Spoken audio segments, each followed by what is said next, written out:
Good morning, everyone. Our theme for today is our relationship with nature.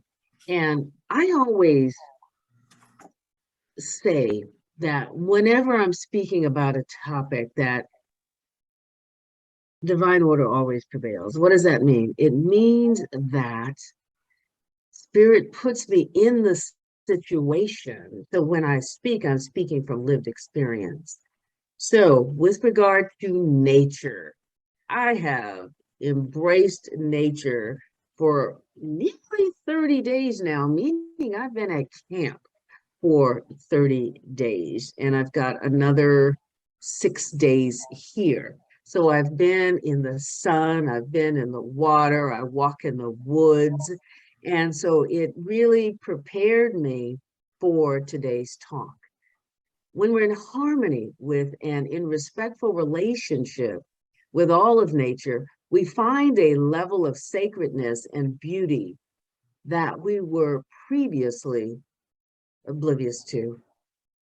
If nature is the physical expression of the body of God, then why would we ever desecrate it?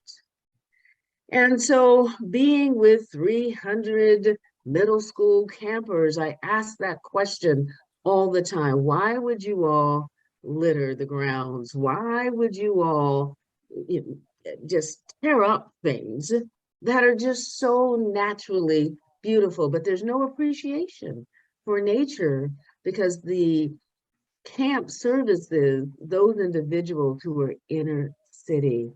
So they have no relationship. What do you mean? We have to sit on the grass?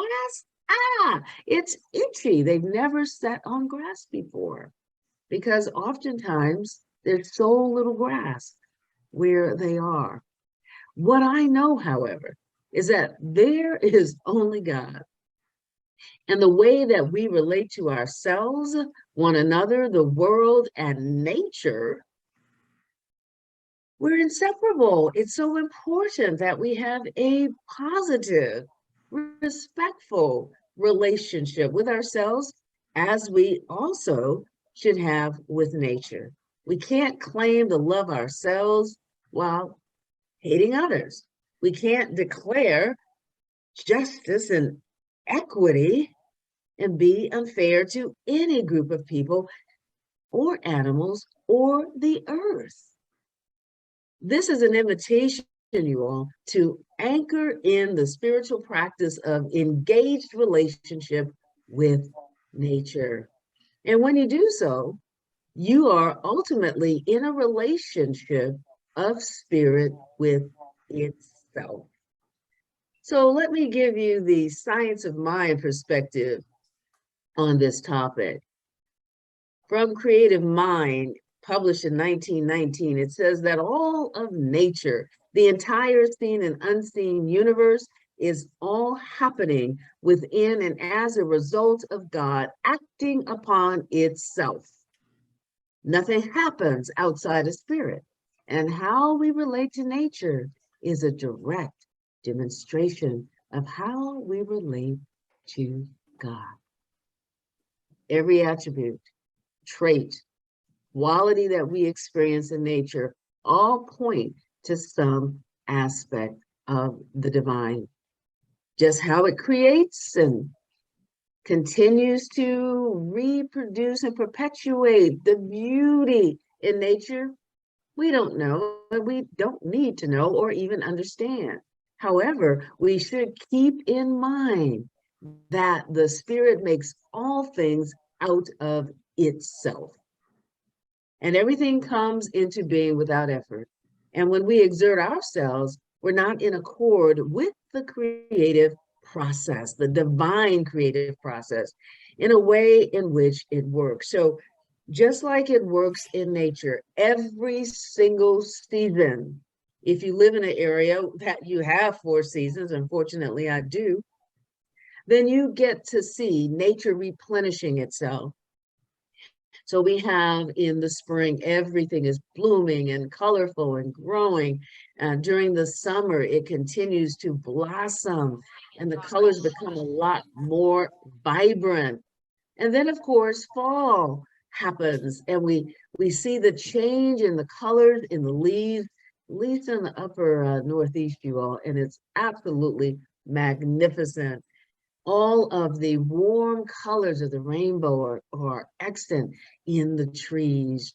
And so then, of course, it's called the fall for a reason. They fall away. And as we give way to winter, that time of solitude and introspection and hopefully deep prayer to deepen one's oneness with spirit. It's quiet, it's white, it's serene, it's tranquil, it's beautiful. It's not white if you don't have snow. So again, I've got this bias towards the East Coast because you get to experience the fullness and the allness of spirit in nature because of the changes in the season.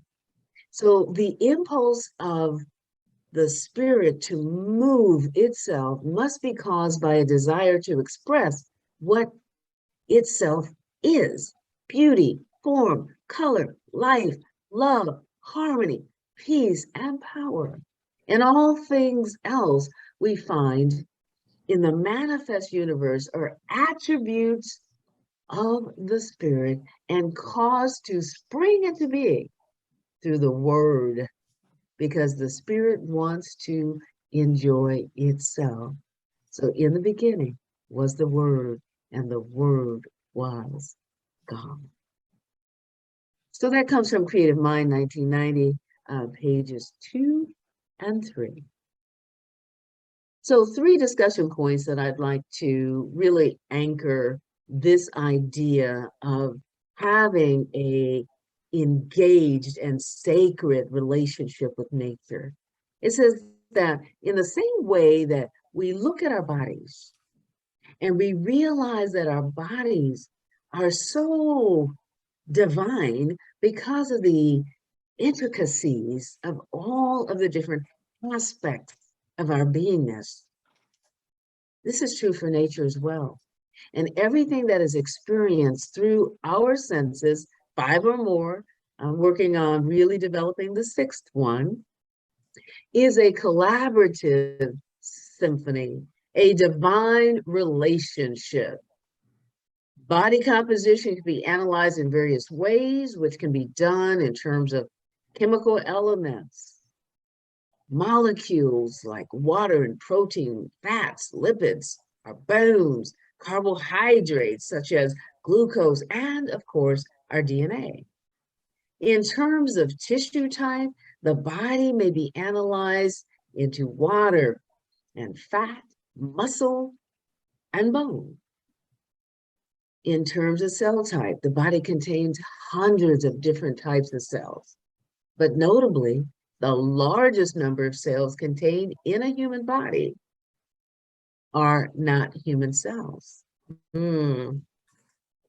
Does that not surprise you? It should. So what does? Bacteria. Bacteria resides in the normal human gastrointestinal tract. And so that's why we have to be mindful of what it is that we eat, you all, because we absolutely are what we eat. And this description of the composition of our body, it doesn't even address the molecular and the atomic relationships that we have. When we think about the wonder of relationship with and as nature, it does us great benefit to explore the vast and limitless scope of what this really means. When we do, we begin to see just how beautiful and wonderful the world is, as Louis Armstrong so beautifully sang. The psychiatrist Carl Jung says, who looks outside dreams, who looks inside awakes. What happens if we read this from an open at the top? You know, Ernest Holmes always talked about staying open at the top, staying open, keeping an open mind to new ideas, new information. So what if we took this open at the top point of view Who looks inside awakes to the truth of their being, which allows them to look outside and take action to manifest and build the dreams and visions that they hold sacred. A relationship with nature, while being an amazing, vital, and rewarding one, is one that will be superficial if we do not see and appreciate the intricate value of nature, the intrinsic value of nature as it exists in and as our very own lives. So in the song, the woman said that she goes out and she sings and she's amongst the trees because she too lives in the inner city and there's concrete buildings and you can't even see the sunshine. And so when she needs to be tranquil, when she needs to think, when she needs to heal, she goes out amongst the trees. And that's my message to all of you today. And that is to develop a sacred relationship with nature. Yes, it gets warm outside, but you know what? Feeling the warmth of the sun on your skin is one of the most tantalizing experiences that you can have. What an amazing sensation goes through your body when you are sun-kissed. We have become so accustomed to being inside and having the air at a perfect temperature. I don't know what it is for most people, but around 72 degrees, something like that. Therefore, you miss all of the changes, all the variety, all the versatility that exists in nature. You know, let your hair blow in the wind or your dress blow up. Just make sure you have something on under to stay decent. But feel that sensation. I absolutely love it. In the morning, I go out here in Rhode Island and it's foggy and I love it. My dog likes to take baths. They call them dew baths. And he rolls around in the dew, in the wet grass. And you know, they say that's good for people too. So if I ever really think about it when I dress in the morning, I might dress so that I could roll around in the dew and experience the joy that he experiences. I hear that it's so healthy to your skin to have that dew. It helps with hydration. So again, nature is there to bring us beauty, to bring us pleasure, but we don't avail ourselves to it to the degree that we can. When's the last time you just walk to the shore and let the water come up to your knees and just stand there? And then as the water recedes back, get that sensation of moving. Although you're just standing right there, you get that sensation of moving. And the way that we are transformed in our minds when we feel as though, when we have that illusion of movement, just standing there in the sand, it's really the water that's moving, but we feel like we're moving. The same thing happens in our lives. What am I talking about? I'm talking about how we can transform and transmute different situations right there in our minds. And we have different experiences as a consequence. Nature can help us get in touch with that by being attentive to its ebbs and its flows. You know, the water, it's just so natural how it unfolds, the changing of the seasons, the direction of the winds. Having a sacred relationship with nature, like the Native Americans and the First Nation people had and still do have. They honor nature. They actually refer to nature as the Great Spirit. And that is who they consider to be the one power back of all life. It's nature. So my call to action is this. Explore ways that you can enhance and nurture your relationship with the body of God. That's nature. Not everyone is a tree hugger or a dog lover like I am, or like to have their toes in the sand. Not all of us are those kind of people, and not everyone needs to be. However, if they want to live life full out, they may consider going beyond their comfort zone, sticking the big toe in the cold water at the beach and sinking into the sand. The goal, however, is to explore ways that work for you to expand your relationship and the sanctity of nature. You're missing some of God's greatest gifts when you don't partake of the outdoors and outside. I want to share a little story with you all that I think that really anchors today's topic. And it's a creation story. And it's called Grandmother's Creation Story. And it's by a Native American. She's a healer, and she refers to herself as the medicine woman. So she says, long ago, the creator looked out over the perfect world that he had made, at the oceans, the mountains, the plains, the deserts, the lakes, the rivers.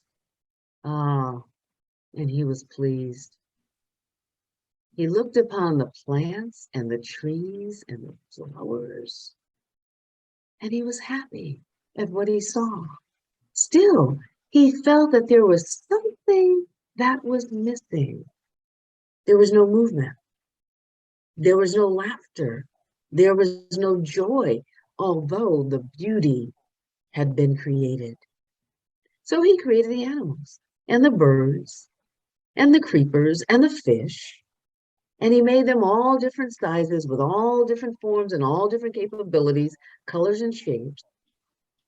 And as the Great Spirit watched them roam over Mother Earth, enjoying the beauty of his creations, Great Spirit was pleased with all that he had done. Life continued to be perfectly balanced and in harmony with Mother Earth. Many moons passed, and one day, the animals, the birds, the creepers, the fish, they called out to their creator and they said, we thank thee for all that you have given us, all of the splendor, all of this beauty that surrounds us, that stimulates our sight and our sound and our smells, all of our senses activated by the beauty of nature. Everything is so plentiful. However, we have no purpose to our lives because everything is already perfect and in perfect balance. So what did the Creator do? The Creator thought about this request. And then the Creator showed itself again to its creation and told them that he would give them a weaker creature to take care of, to look after, to teach their ways to. And this creature would not be perfect like they are. It would come upon Mother Earth, weak and small and knowing nothing. So the Creator made man, and the Creator made woman, and all of its creations were then happy. Now they truly had a purpose in life, to care for these helpless humans, to teach them how to find food and shelter, and to show them how to use the herbs to heal.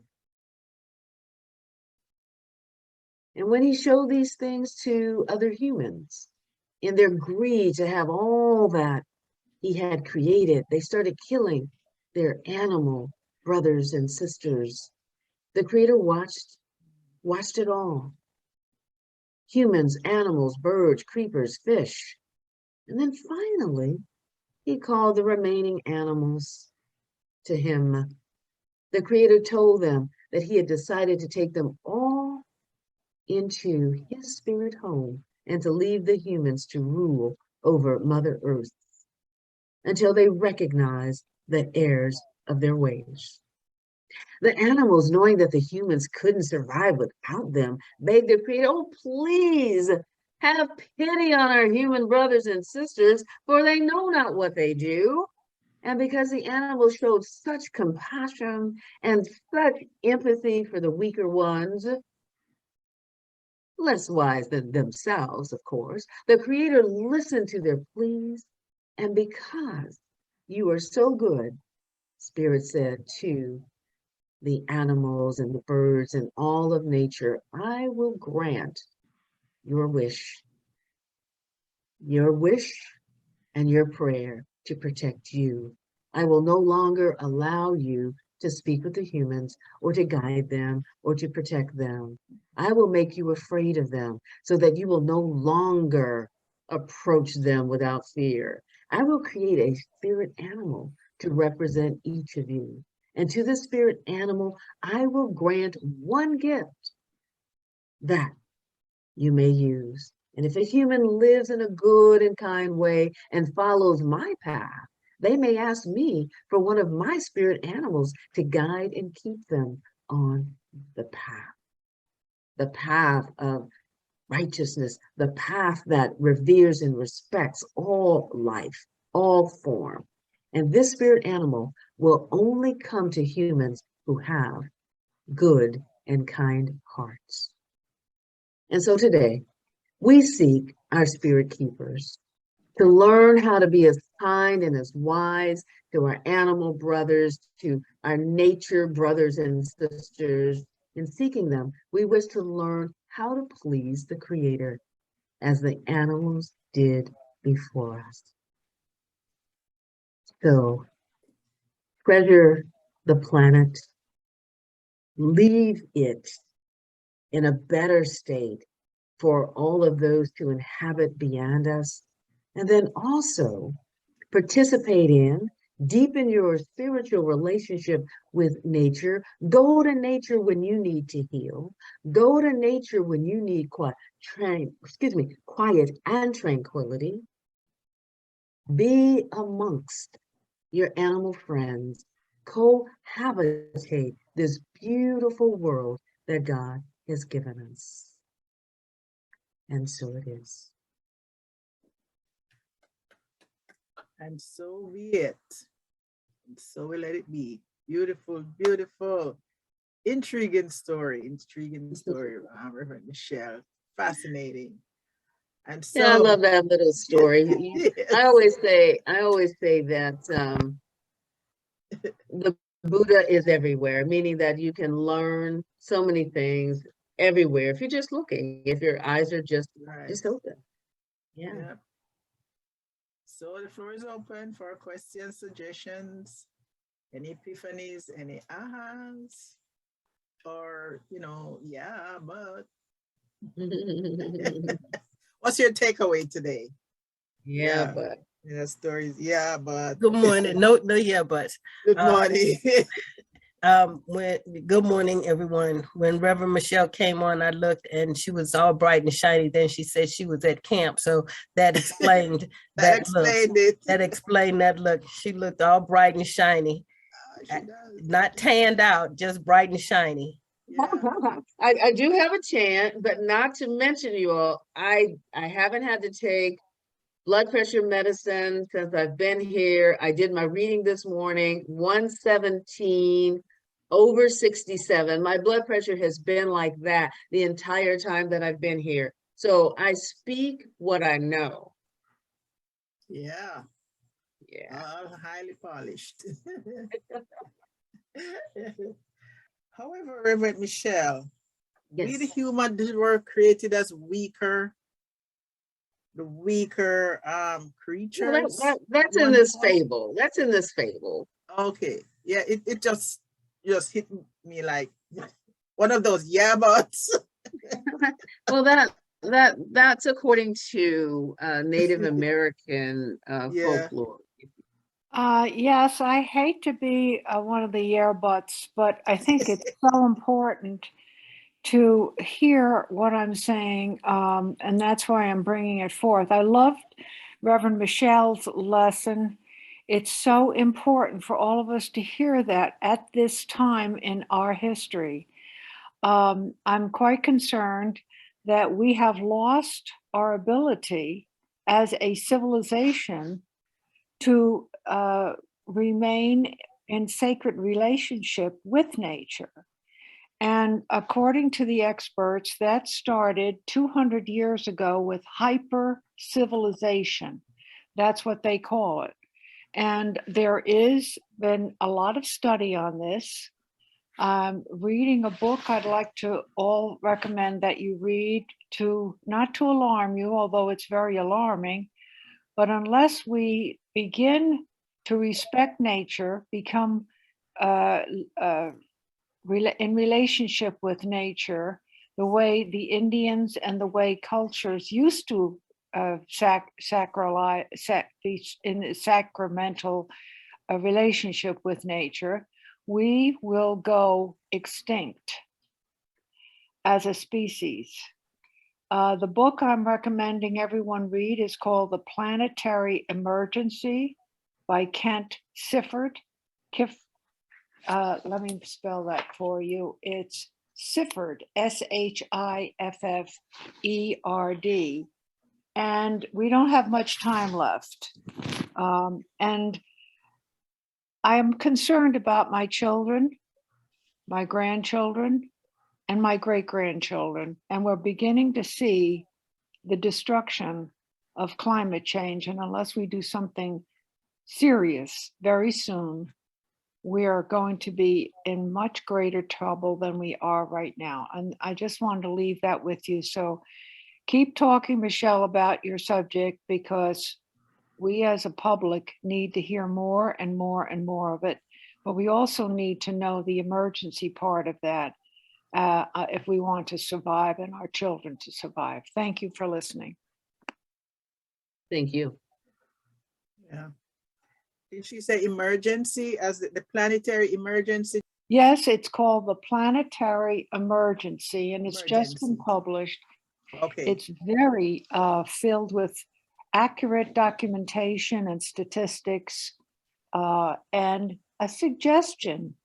The second half of the book is we must return to a eco-civilization, which means a different civilization than what we have engaged in for the last 20 years.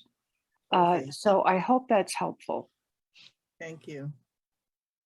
Good morning, everybody. Morning. You know, Reverend Michele, on yesterday, I went to the lake and I was around mountains, and it was just a beautiful sight. And we stayed until the sunset, and with so many different colors. And when I saw that on yesterday, I didn't relate this, you know, to my vibrancy or, you know, it was just pretty. Mhm. And your talk this morning helped me to be more conscious Mm. of what is around me, like sitting outside now and seeing all the trees, the mountains, and to give appreciation. So I thank you for Mhm. that. You're welcome. So it's in, I am responding to announcement, and I do appreciate that. That type of announcement. That is awareness that people in this community are aware of. We know that we have to do and are doing different. We need enough to do that. And we have enough people who are making the difference. And so the alarm, if we get extinct,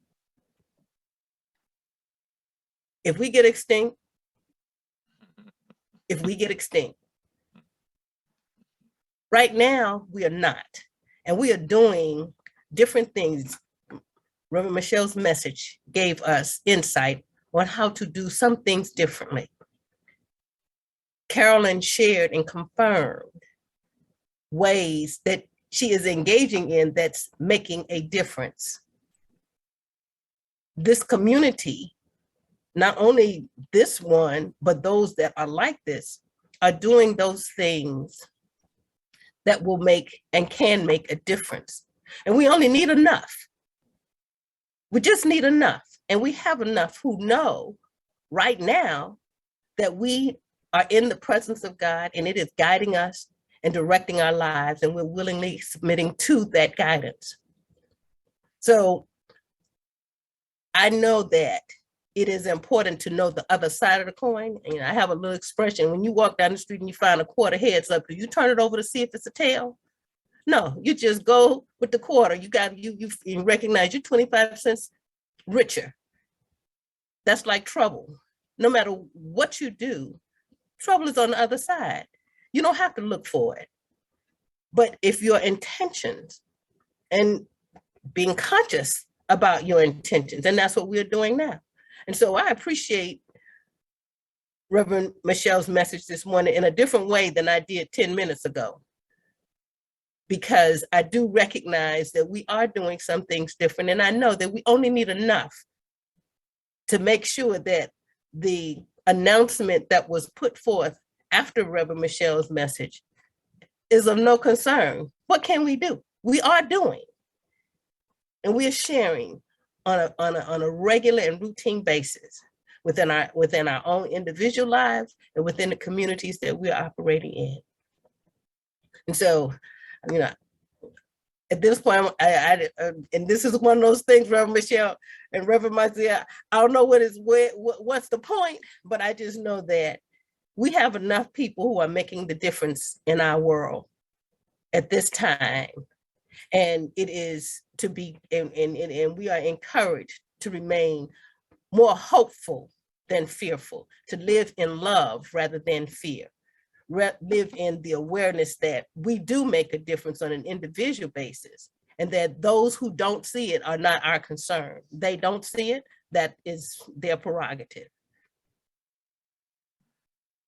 All right, well, you definitely have your point of view on that one. Oh, yes, she did. You know, as she was talking, I remember we have, he's still around.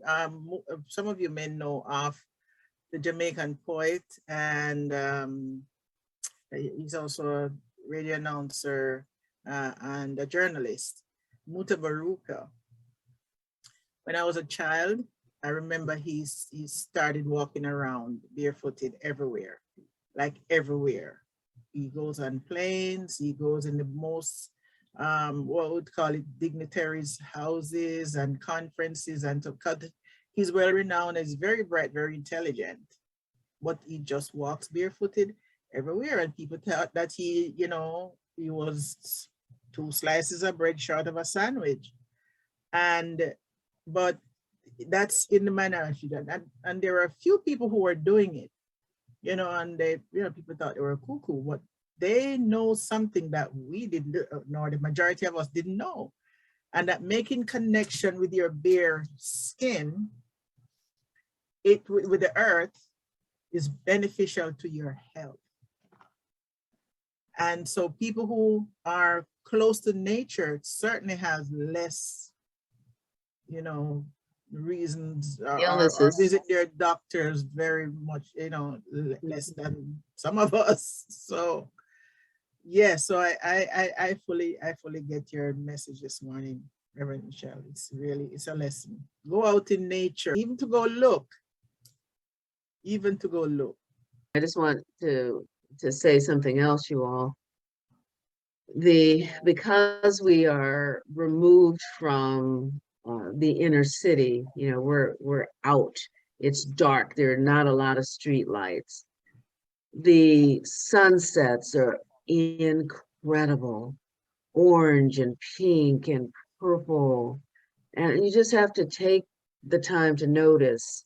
Just stop, and it just reminds me of just how wonderful life is, how wonderful God is, and how wonderful is God's creation. And so again, revere it, respect it, enjoy it. I was gonna just mention in terms of being barefoot, our dear friend, my minister for the past 25 years, Reverend Dwight Smith, You know, I don't know if any of you were ever in his presence, but for those of you who were in his presence, you know he was also a barefooter. He went nearly everywhere bare feet, and until the winter time, then he would put on some thongs to walk through the snow, but he was a barefooter. I don't sound like very much either. But anyway, yeah, that's great. Yeah, we gotta try that every now and again, even to go on the grass barefooted. On the beach. Yeah, on the beach. There was a time when my husband and I we used to go just sit on the beach. Not jumping in the water, just carry our little chairs out here sitting, watching the sunset, Reverend Michele, and beautiful. I haven't been there for a while though. Well, this is a reminder. Yes. Take advantage. We live in South Florida, right? Absolutely. Yes. So thank you so very much, everyone. All your contributions are so valuable. It was deep today.